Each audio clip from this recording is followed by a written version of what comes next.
to, so we're in illustration, it's this unit, you scroll all the way down, and I'm actually going to do the second project first. So you see you've got 3 projects there. This is the big one, but we're going to do this little skills one first because it's about something you can do right now. So just, if you can't access it, it probably means you haven't clicked on the acknowledgement of the UAG. So the Unit Assessment Guide, so you're supposed to download that, acknowledge that you've, so if it's like that, you acknowledge that you've seen it, you say, and you're supposed to go and look at the download, read it. It just outlines what your assessments are. That's also saying for me restricted, like it's not. Okay, if it doesn't let you do that, go right back to the dashboard. And right at the beginning, course overview, sorry, go to course overview. And make sure you shouldn't be able to, you should have done this right at the beginning. Acknowledge, make a choice, I'm aware, blah, blah, blah. I've already done it. And that should mean everything is unlocked all the way through. So that's kind of first thing if you're having any trouble. Got it? Yeah. Yeah. Okay, so once you can access the actual project, if you click on this one, Skills, Work Health and Safety, we're going to do the second one first because it's fairly basic and just gets you to do a few things. So download that, go to your downloads folder, and then just open that and let's have a look at it. So fill in your student name, etc., and your number.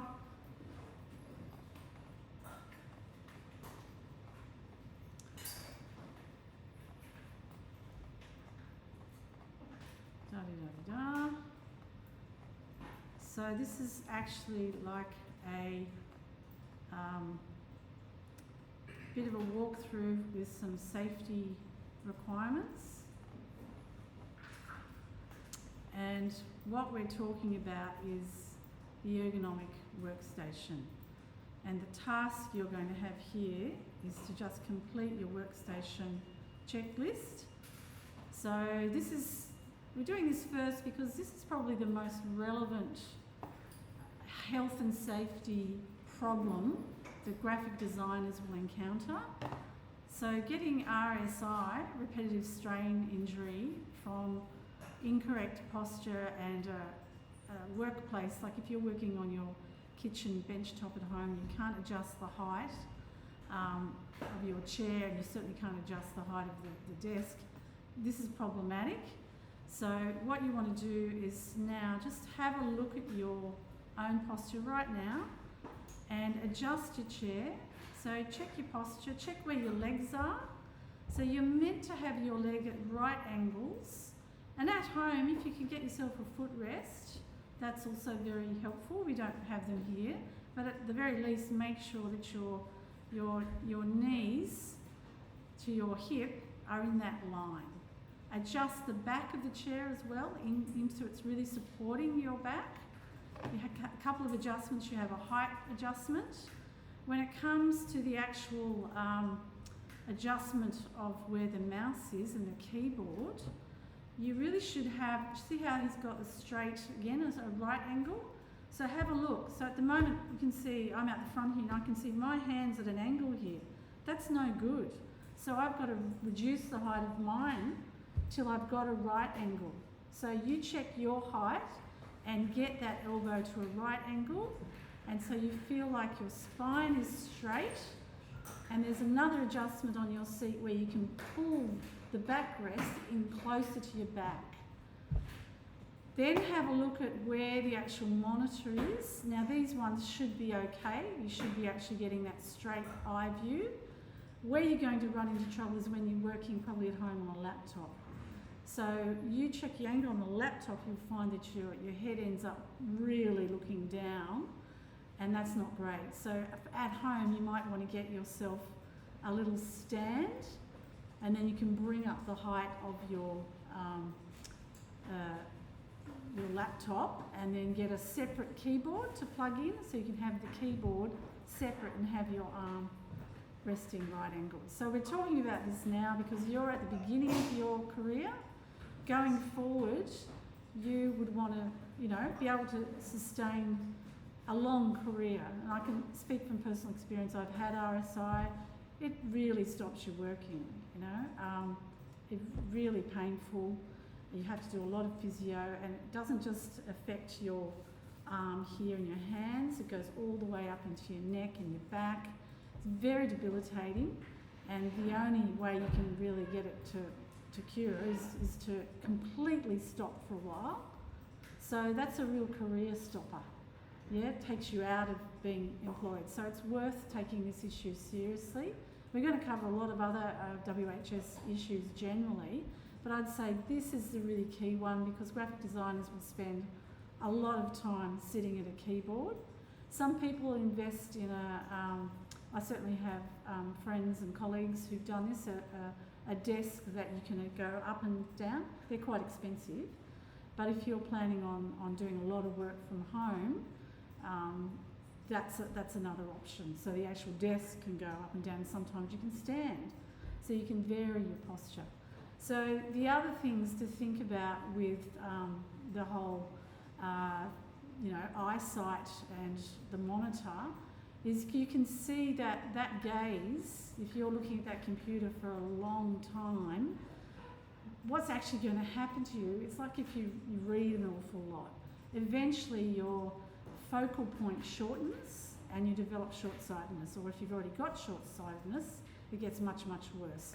So you can do a very simple thing. As you're working, just flick your eyes up and look at the corners of the room. Make your eyes track around the corners of the room.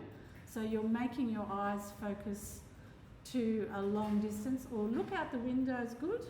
Focus on the details in the bricks of the buildings over there, and immediately you're getting a long focus. So you're breaking that fixed gaze.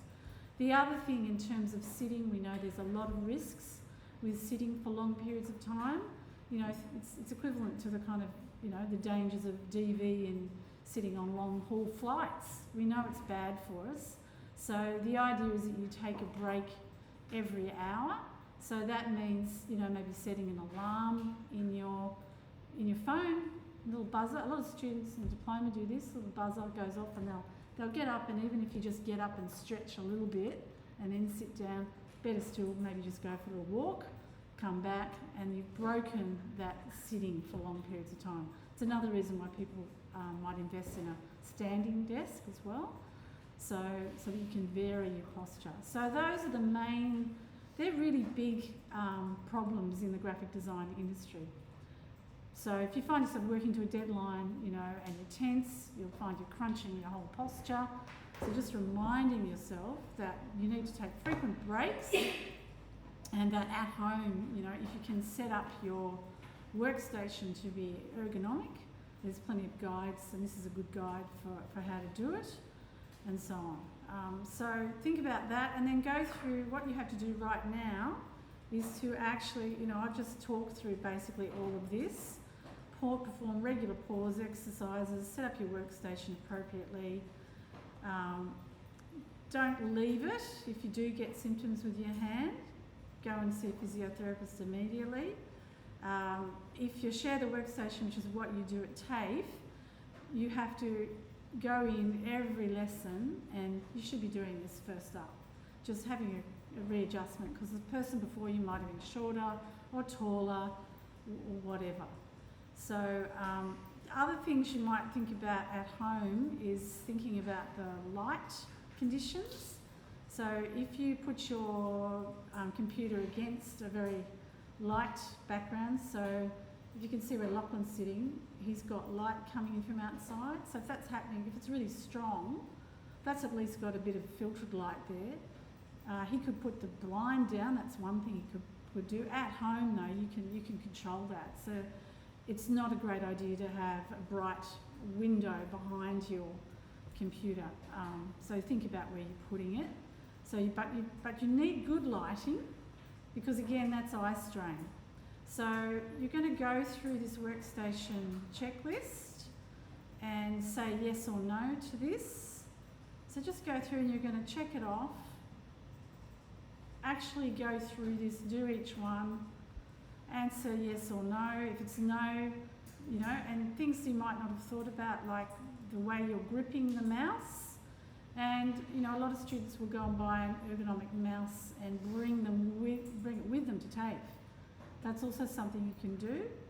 How are you using it? So some people do really awkward things with the mouse.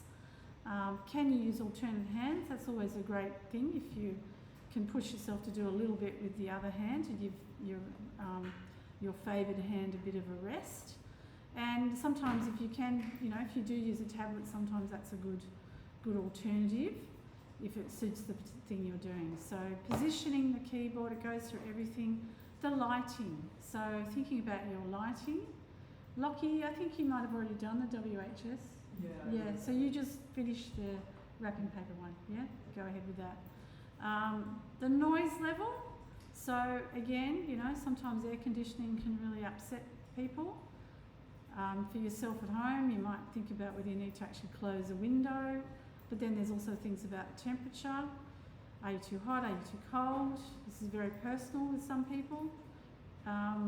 Often use items with an easy reach, so you're not having to do awkward things. Is there sufficient space? So although you're doing this here, you want to do this at home as well. The regular breaks, that's something to try and train yourself to do with, like I said, an alarm on your phone or something. Okay, so just go through that list.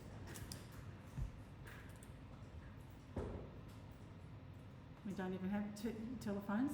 That's old-fashioned, that one. But okay, when you're answering your mobile phone and you're doing weird things with you know, trying to do it hands-free, what are you doing with your mobile phone when you're answering? Drafts from air conditioning. You might be experiencing some in here. So you just answer it, and then when you get down here, just identify, are you having any of these symptoms? Now, if you were to have any symptoms, you would report that if you're in a workplace. So say you get a job as a graphic designer and, you know, you are getting symptoms, you would want to tell somebody about that. Okay, so right up the top here,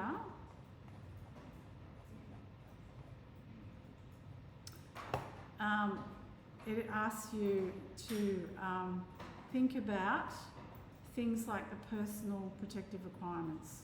So I'll give you a little bit of time to just answer the checklist.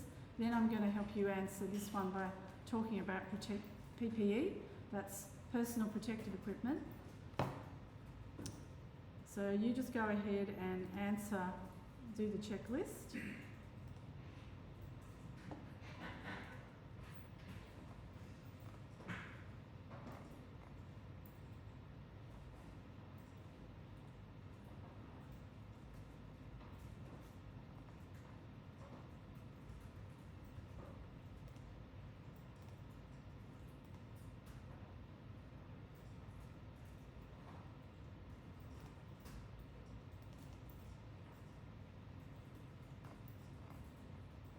And I'm just going to show you this resource as well.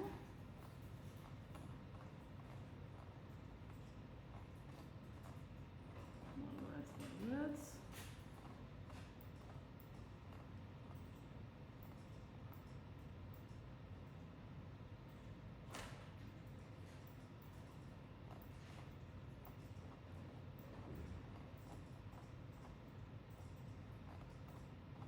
So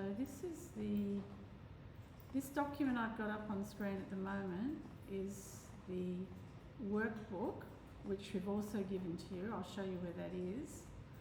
And it's got quite a lot of things about personal protective equipment and safe work practices.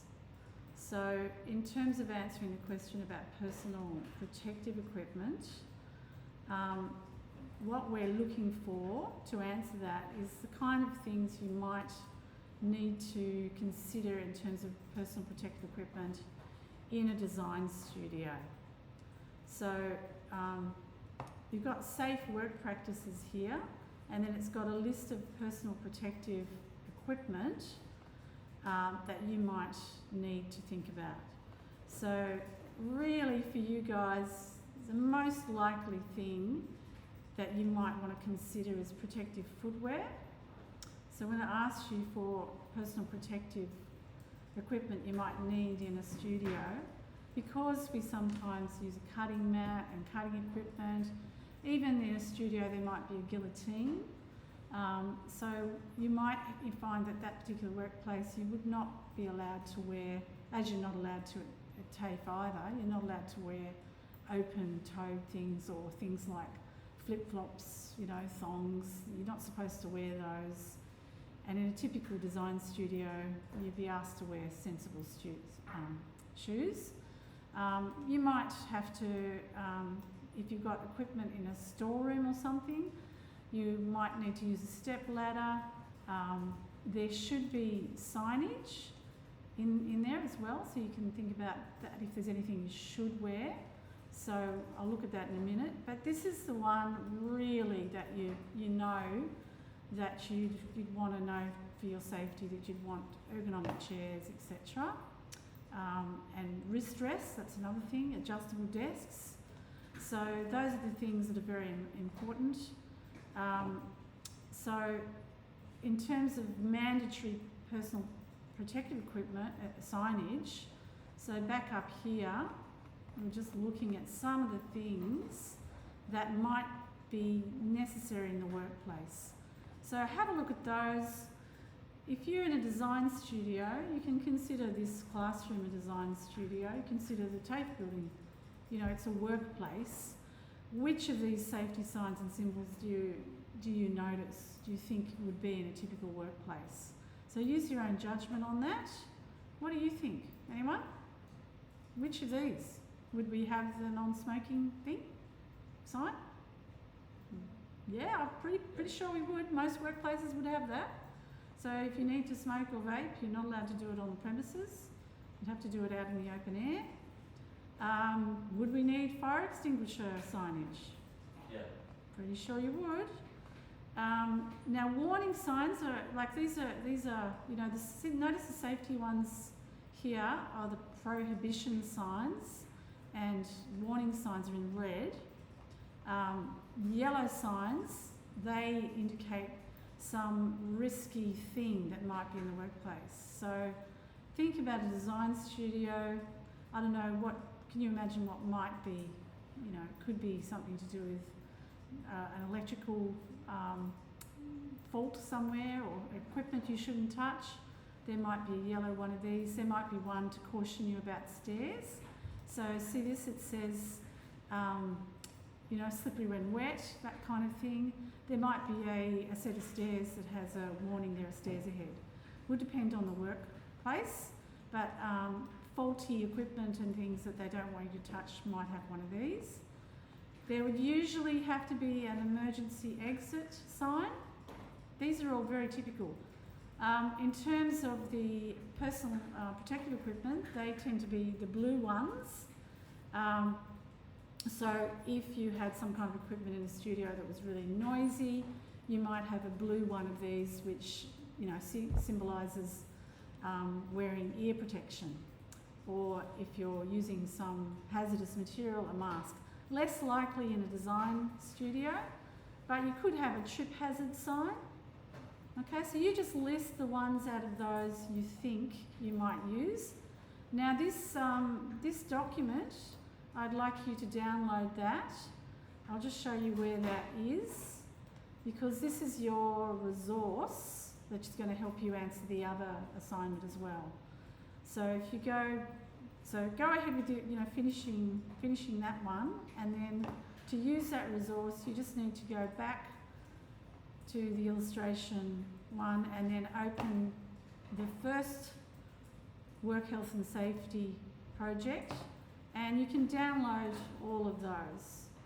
Okay, so there's an organisational chart, there's the actual assessment, and then there's this student workbook, which has a lot of the answers to the questions in this brief, but it also has what I've been showing you, has the protective equipment and so on. So just download all three of those when you're ready, because that's what you're going to refer to. And for the one you're working on now, just after you've finished identifying those things you think you might see in a typical workplace, thinking of a design workplace. So what do you think, having looked at that resource, what do you think would be the personal protective equipment you might come across signs for in a design studio? Yeah? What do you think you're going to see? And then identify one risk that is associated with doing graphic design work. Yeah? So you just answer that. So obviously, you know, what are the risks? You know, we talked about it. There's a risk for your eyesight. There's a risk for your physical well-being in terms of developing problems with backs and arms. RSI, repetitive strain injury, is obviously one of the risks, but there are also risks to your eyesight. So you just identify one out of those things I've talked about. So that's the discussion. I've been talking about risks. But then the associated control. So what are the controls for protecting your posture? So obviously that would be adjusting the chair. What are the controls for presenting RSI? So that's things like adjusting the chair and considering the height and the position of your wrist to be right angled, and the same with your legs to the floor, so not working cross-legged in strange postures, not having your chair set up so that your body is twisting. If it's a risk to your eyesight, we've talked about not positioning it in front of bright light or window, or things like taking those frequent breaks and looking into the distance regularly with your eyes. So you just need to talk about one of those risks and then what you do to try and, you know, avoid injury. So what are the controls? So obviously adjusting the chair, having an adjustable desk or an adjustable chair or both are great ways of controlling that particular risk. Okay, so just talk about one. Now when you've finished that, and you can refer back to this chart, and when you've finished the checklist, yeah, you go through that, blah, blah, blah, and then you're going to just submit it. So you're going to save it. This stuff is a checklist is for me to mark, and then you're just going to upload it to the Moodle. So that just means going in to there, and you won't see view all submissions, you'll see submit, and you're just going to submit it in there, and that's the first task done. Okay, I'm going to stop recording now and just make sure everybody's fine, and then I'll go on to the next one.